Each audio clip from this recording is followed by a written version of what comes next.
Good morning, Buffalo. Happy New Year. You're listening to Eastside Parkways Radio on WUFO. I am your host, India Walton, and this morning I have a new co-host, Maddie. Introduce yourself. Tell the people about you. Speak right up into that mic. Good morning, everyone. My name is Madeline Callanan. I am a fourth grade teacher in Buffalo, as well as an Eastside Parkways Coalition board member. And today on the show, in honor of the new year, we're going to do something a little bit different, just like we do in our personal lives, taking a moment to pause, to reflect, and really think about what happened throughout the year and what we'd like to see in the year coming up.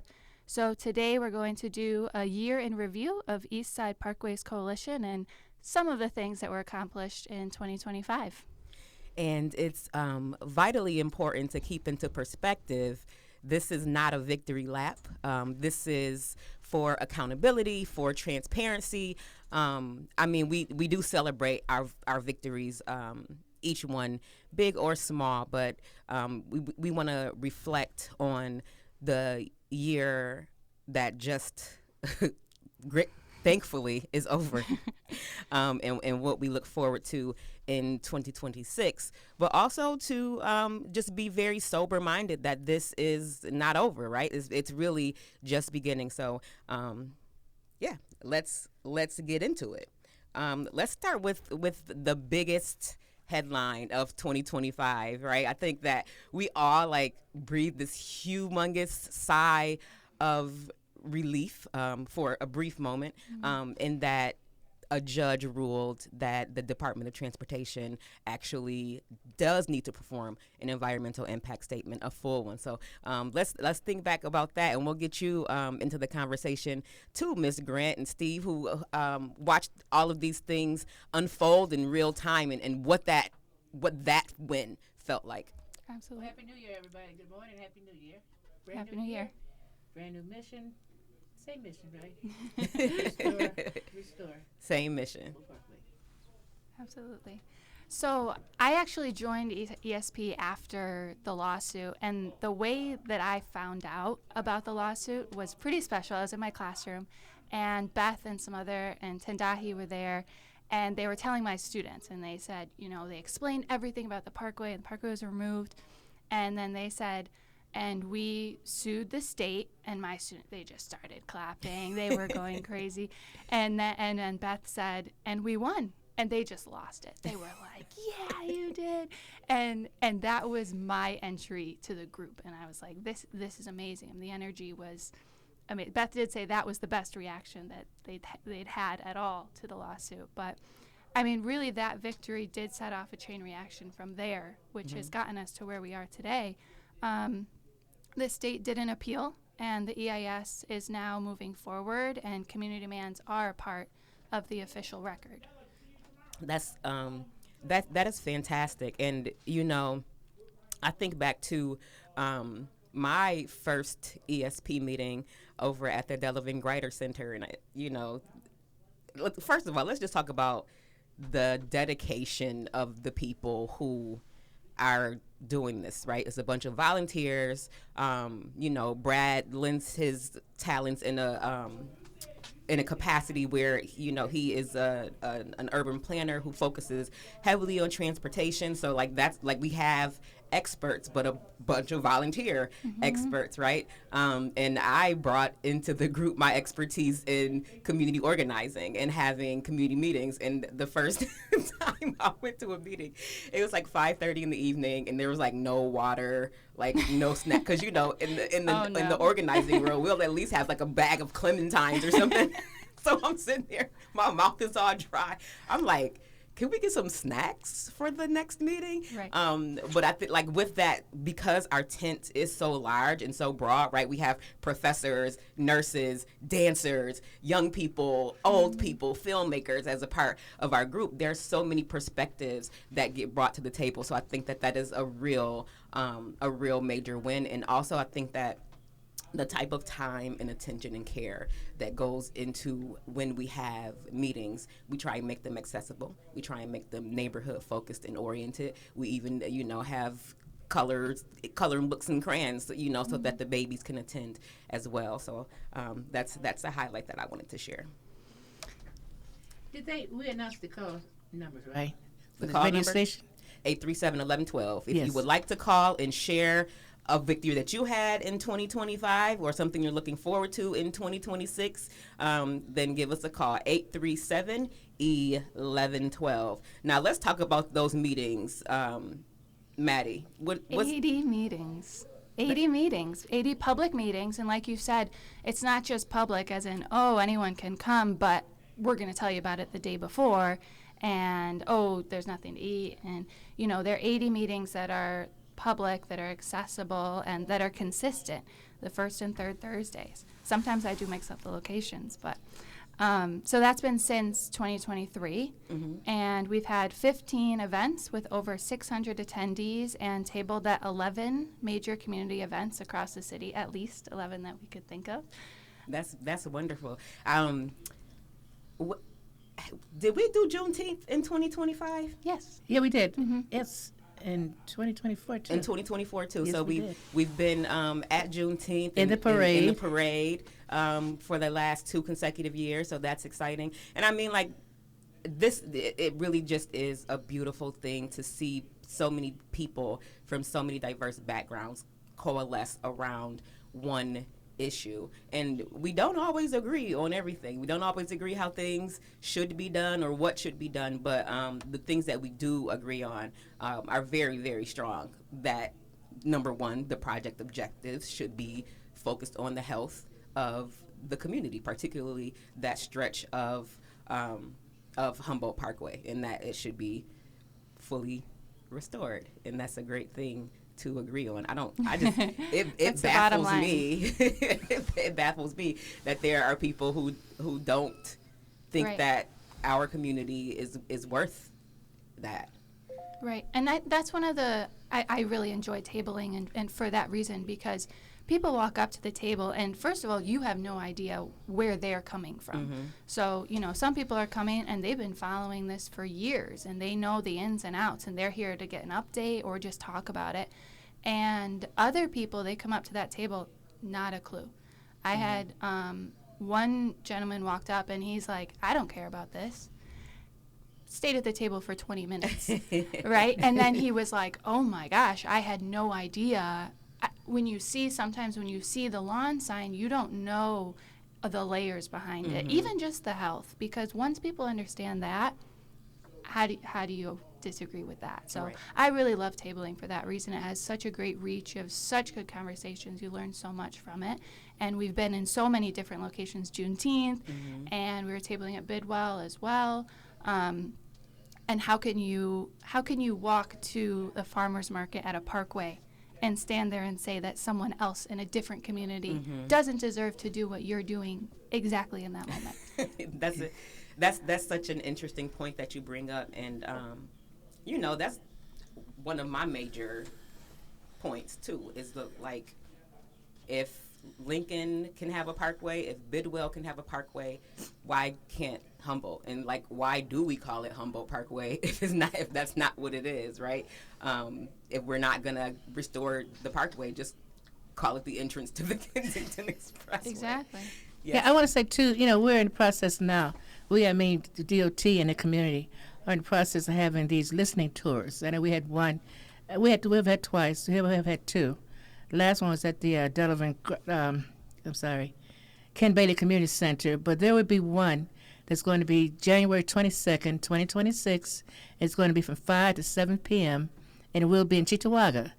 It's going to be at the Cheektowaga Senior Community Center, 3349 Broadway. That's 3341. Let me just say it over. 3349 Broadway Street, and it's going to be, like I said, it's going to be January 22nd, 5 to 7 p.m., and that's 3349 Broadway. Those who want some concerns, give you an opportunity to weigh in. There are surveys you can go in line to fill out now, or you can wait till January. Well, I keep saying June because it's warm. You're excited. I'm You're excited. I'm manifesting. excited about the meeting. So for more information, how can I get in touch with Eastside Parkways Coalition for more information? Yeah, I mean, always go to our website at eastsideparkwayscoalition.org. There you can find more information. There's also a button to donate to the cause. And in case folks are wondering where the funding that we raise goes to, it goes toward what we desire to do is pay for health studies to sort of help move the process along, so that the things that we need, the information and data that we need, we can hand over to the people whose job it is. But we want to make sure that they have everything that they need to make prudent decisions. Right, and I want to say, too, for those who want input, who want to have input in this whole process, or maybe saying what an EIS should include, what is the communities of more than one, what do you want to see in this EIS? There's time and opportunity now to weigh in, is there? There is. So you can go to Queen City Forward. I know that they have a Facebook page and they have a website. You can also go to the Department of Transportation's website and submit comments there, or you can come to one of these listening sessions. And just for clarity's sake, we organize to help turn people out to these listening sessions, but these are not Eastside Parkways listening sessions. This is the New York State Department of Transportation and Labella and Associates who are hosting these listening sessions. So Eastside Parkways does have a significant presence in the rooms because we want to make sure that we have access, that we stay informed ourselves so that we can keep our community informed. But the listening sessions are being run by the Department of Transportation. So I just got a message that January's meetings are different because of the holidays. January 8th is going to be at St. Philip's. And then, like you said, Ms. Grant, that meeting on the 22nd, we'll show up to that in Cheektowaga. So there's a meeting January 8th for the Eastside Parkway Coalition. Yes, at St. Philip's. It was at 15 Fernhill? Yes. Yeah, okay. 15 Fernhill, 5:30. January 8th. Okay, thank you. And then on the 22nd, we'll be going out to Cheektowaga for this other listening session. Listen, I say this all the time. People have jobs to do, and I get that you're just trying to do your job. So I don't take anything personal, you know what I'm saying? Mm-hmm. And I wish that people wouldn't take what I do personal, right? Like, I believe very strongly in the restoration of the Parkway, so I organize toward that end. The issue that I'm having is we have started to rebrand this project, right? They're saying, the 33 and Me or something. Mm-hmm. But the money that was allocated for this project specifically came from a program called Reconnecting Communities that was specifically meant to undo past harms of the highway system in the United States of America, right? So the portion that we're talking about between Sydney and Dodge is the project area. So to have meetings in Cheektowaga, right, you couldn't figure out how to get a group of stakeholders together in that neighborhood, right? When we went out and started knocking doors, a lot of people hadn't even heard of the project yet. So you couldn't organize those people into a meeting. But now you say, all voices count the same in this project, and now we're going to have meetings in Cheektowaga because those voices matter just as much as the voices of the people who've been breathing in toxic air for the last several decades. So I'll leave that there. But I just want people to know that we are paying attention to how things are being done, and we're going to make sure that the people who've been harmed are at the center of this process. There's a question on Facebook, and it says there'll be a special election on February 3rd for the United States Senate for the seat that was previously held by our now mayor. Do we know what is the opinion of any or all of the three candidates who have already announced? I do not know. I think it's interesting, and it's a question that we should ask. And I will just disclaim right now, share a disclaimer. Eastside Parkways is a 501c3 organization. We do not endorse political candidates. However, the lives of people in the city are political because they are people who hold office, who make decisions that we will have to either benefit from or suffer from for the next several decades. So I do think that we should be polling the candidates for state senate and see what their opinions are. And aside from that, I think that anybody who's holding a public office should be saying something, should have an opinion one way or the other, right? Yes. So we need to have the mayor's opinion, right? We do. Oh, we do? We have his opinion. What is it? He said that if a child can't ride their bike from MLK to Delaware Park, then this project would be a failure. Okay. So I guess that leaves it open to interpretation. Because theoretically, you could ride a bike from MLK to Delaware Park right now. I've done it several times. Yeah. But I think that the point is that our children deserve green space. They deserve, safe ways to move about the city. And I think that, for me, that means restoring the Parkway. So absolutely. Speaking of children, how many fourth graders are you with on a regular basis? So right now, up to 46. In one room? No. I have 2 cohorts of 23 and 23. Whew. So the work that I've done so far with ESP and for Humboldt Parkway has been with my class from last year. Mm-hmm. So this year we actually went to the New York State Reading Association Conference, which is a conference for teachers to talk about students without students being there. So, of course, what we did with Dr. Hunter from Buffalo State University, he and I brought a group of students and said, if we're going to talk about the students, they're going to be here and they're going to have a chance to speak. So 6 students, and they did almost an hour presentation on Humboldt Parkway. And we were practicing beforehand, and they had their little scripts, and they're reading from their scripts, and it was the dress rehearsal. Like, we had 5 minutes left. Mm-hmm. And I was like, I'm pulling the scripts. And they did amazing. I mean, they just know the project inside and out. They were bringing up points that I sure didn't teach them. They did so much research, and it just really shows how the movement is growing. Mm-hmm. I'm also writing a book on Humboldt Parkway, which hopefully will be out in the spring. Oh, cool. It's called What Happened to Humboldt, and it's illustrated by local artist Paulie, and he's sending me the final copies right now, so I can show you after. But super excited about that. And as far as our reach as ESP, we also grew to 2,500 Instagram followers. Yay. 1,000 on Facebook, produced 38 videos. Great. And launched this radio show. So it really is spreading. And I think the thing about this message is that as soon as you hear it, it just sticks with you. Yeah. As soon as you understand it, as soon as you hear it, I obviously think it's so worthwhile. I mean, again, how can you argue that? How can you argue that people deserve green space and clean air? Yeah. And I love the truth when it comes from the mouths of children, because they're not thinking about all of the ways in which we bastardize the process. Can I say that word? Sorry, if I can't say it. Sorry, too late.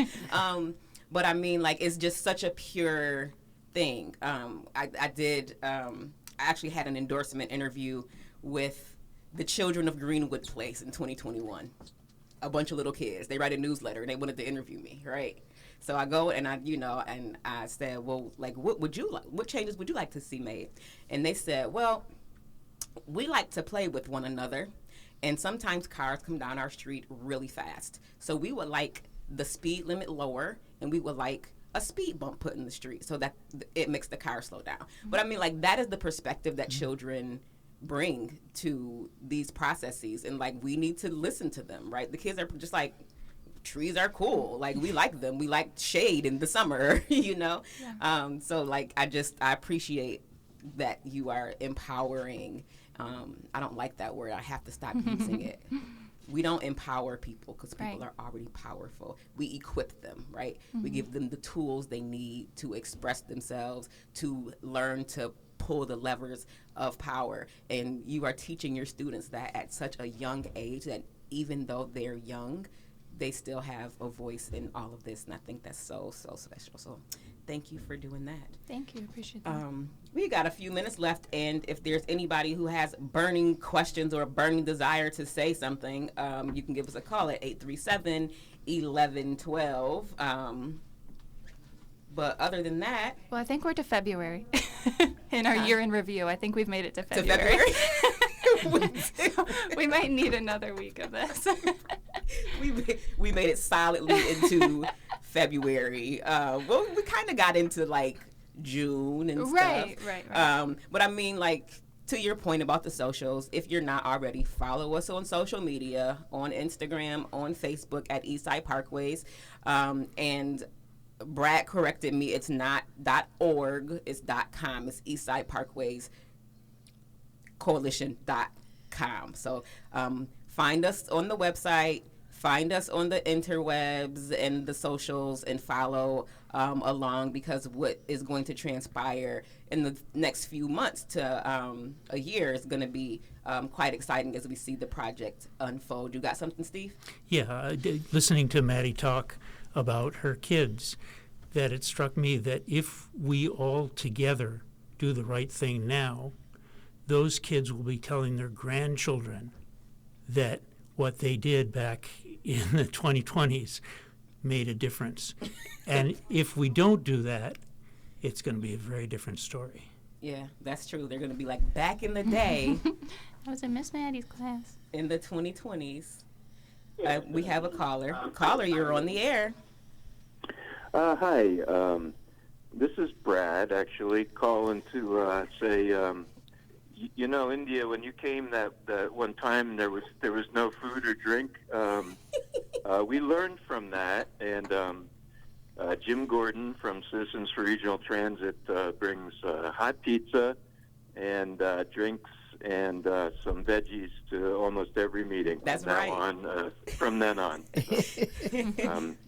So, thanks for you know, making that important to us. And if people come on the 8th, there'll be food there. And thank you for being receptive to the message. I appreciate you, Brad. Yeah, I remember, like, at meetings, we would just, like, pass a hat around, or, you know, Venmo. And then, I mean, there's so many things that have happened, right? There's the introduction of the New York Civil Liberties Union to Eastside Parkways Coalition, and that resulted in an additional lawsuit that was also won. Just it's been quite an amazing little run, and I can't wait for the rest of the year. What are you most looking forward to, Ms. Grant? Well, I'm looking forward to you answering this question I have for you. The question is that we thought that the tunnel project was a go. What caused New York State to do a reset? The lawsuit. Okay, so there were several things at play here, right? So the state passed something called the Climate Leadership and Community Protection Act, or some jumbling of those words in some particular order. But it mandates that New York State moved to have a zero carbon footprint by 2030, which now is only 4 years from now, right? Like, we set these goals as if they're far off places, but that's coming up. But one of the parts of the COCPA says that any infrastructure projects are going to focus not only on not causing additional harm, but looking back and repairing things that have been done, right? Because we know that the government doesn't always get it right. Sometimes they dump toxic liquids into waterways, right? And it has to be remediated and cleaned up. So this requires that infrastructure projects have an environmental impact statement done. Well, because there was federal money coupled with state money, the DOT said, the feds don't require this, so we're going to go by the lower standard. And then Judge Kolyakovo said, nah, actually, the standard that you're going to have to go by is the standard that's set by New York State. So that's the long way of explaining why they put a pause on it, and have to go back to the drawing board and do a full environmental impact statement that considers all of the ways in which this project can be a benefit to the community and not just cars. Okay, thank you. All right. Well, final thoughts. Do you have a rose of 2025, the best part, other than the lawsuit, the best part of 2025 in ESP? Things moved so quickly that I can't even remember whether this was in 2025 or 24. But remember when we did that wheat paste thing where we scratched off the Humboldt to reveal this beautiful restored parkway. I think that was a great moment, and I think that if we could do that all over again, we would make a much bigger deal out of it, and like make it into like a thing, right? Like it was a thing, right? It was a core group of us.